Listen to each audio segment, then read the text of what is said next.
আসসালামু আলাইকুম, সবাই কেমন আছেন? আশা করছি অনেক ভালো আছেন। আমিও আপনাদের দোয়ায় আলহামদুলিল্লাহ ভালো আছি।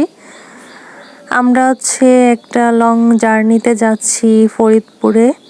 তো তার জন্য আমরা আজকে খুলনা রেল স্টেশনে চলে এসেছি। আমরা ট্রেনে করে যাব।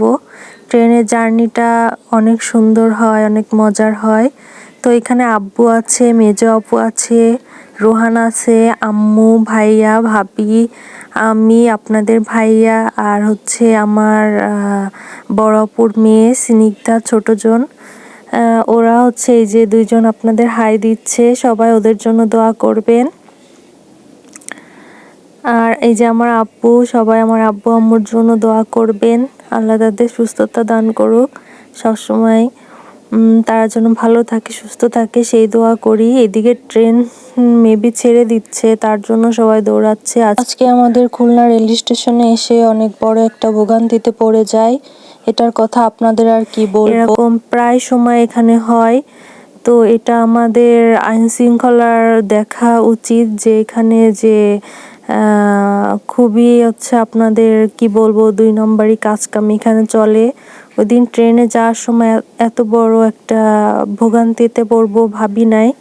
তো ওইদিকে আপনাদের ভাইয়া আর আমার ভাইয়া দুজনেই টিকিট কাটতেছিল। তো যখন ওরা টিকিট কাটছে অলরেডি, তখন ট্রেন ছেড়ে দিছে, কিন্তু কাউন্টার থেকে ওইভাবে বলা হয়নি যে আপনাদের ট্রেন কিন্তু ছেড়ে দিবা বা ট্রেন নাই। আমরা যে গিয়ে দেখি যে ওইখানে ট্রেন নাই, অথচ ওইখানে টিকিট দেওয়া হচ্ছে এখনো।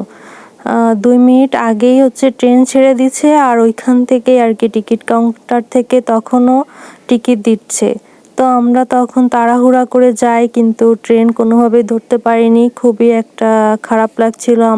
তো এখান থেকে আমরা ঢাকার ট্রেনের থেকে ভালো যে ট্রেনটা মেট্রো রেল, সেটার টিকিট কেটেছিলাম, কিন্তু তারপর আমরা দেখি যে একটা লোকাল ট্রেন এসেছে। তো আমরা তারপর লোকাল ট্রেনে উঠে যাই, তবে সব কিছুতেই ভোগান্তি হয়ে গেল। 80 টাকা করে টিকিট নিয়েছে, অথচ আমাদের এই খুলনা রেল স্টেশন কর্তৃপক্ষে যারা আছে তাদের উদ্দেশ্য করে বলছি, আপনাদের এইগুলো খেয়াল করা উচিত। তো তারপরে আবার লোকাল ট্রেনে উঠে আবার টিকিট কাটা লেগেছে। ওইখানে আপনার কাউন্টারে যে ওরা কথা বলছিল, তো কোনো সমাধান ওরা দেয়নি।